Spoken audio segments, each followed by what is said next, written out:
Bypass அப்படியே வாட்டமாக பண்ணமாக போகுதுங்க. இது மலைகளை வந்து பார்த்தீங்கன்னா ஒரு மலையை வந்து குடஞ்சி இந்த பைபாஸ் வந்து உருவாக்கியிருக்காங்க போல இருக்கு. இரு பக்கமும் மலைகள் தான் இருக்கு. இந்த பைபாஸ் வந்து கிருஷ்ணகிரி போற பைபாஸுங்க.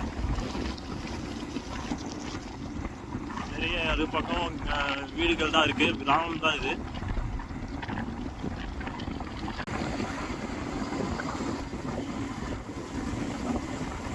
இதெல்லாம் தார்ச்சாலையெல்லாம் புதுசாக அமைச்சிருக்காங்க போல இருக்கு.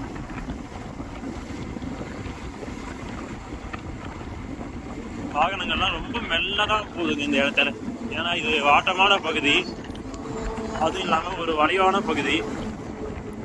ஆகையால் இங்கே வந்து பார்த்தீங்கன்னாக்க மிகவும் மெல்ல தான் வாகனங்கள் போகுது. ஒரு 40லேருந்து 50 போவாங்கன்னு நினைக்கிறேன்.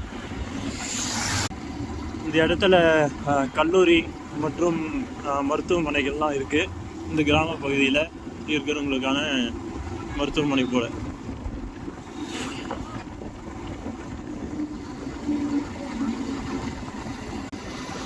எல்லாம் புதுப்பிச்சுட்டு வராங்க போலக்குது. ஏன்னா தார்ச்சாலை அமைச்சிருக்காங்க. அப்போ எமர்ஜென்சிக்கு SOS என்னவோ சொல்லுவாங்க இல்லையா, சைட்லலாம் அங்கங்கே பைபாஸில் போட்டிருப்பாங்க. அதுவும் அந்த புதுசாக அது எதோ ரெடி பண்ணியிருக்காங்க போல இருக்கு. எல்லாம் ஆல்ரெடி இருக்கிறத பெயிண்டிங் பண்ணியிருக்கலாம்.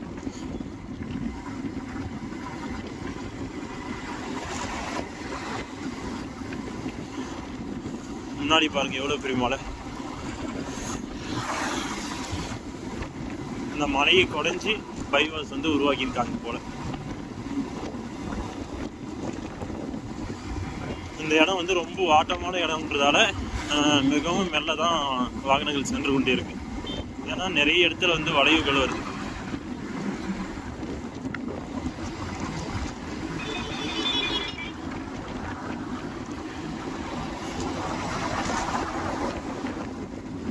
பிரிட்டிஷ் காலத்தில் பைபாஸ்லாம் வரலன்னு நினைக்கிறேன், தெரியல அதை பற்றி. பைபாஸ்ன்றது இப்போதான் பிரபலமானதா இல்லை பிரிட்டிஷ் காலத்துலேயே இருக்கான்றது வரலாறு ஒரு முறை புரட்டி பார்த்தா தெரியும், படித்து பார்த்தா.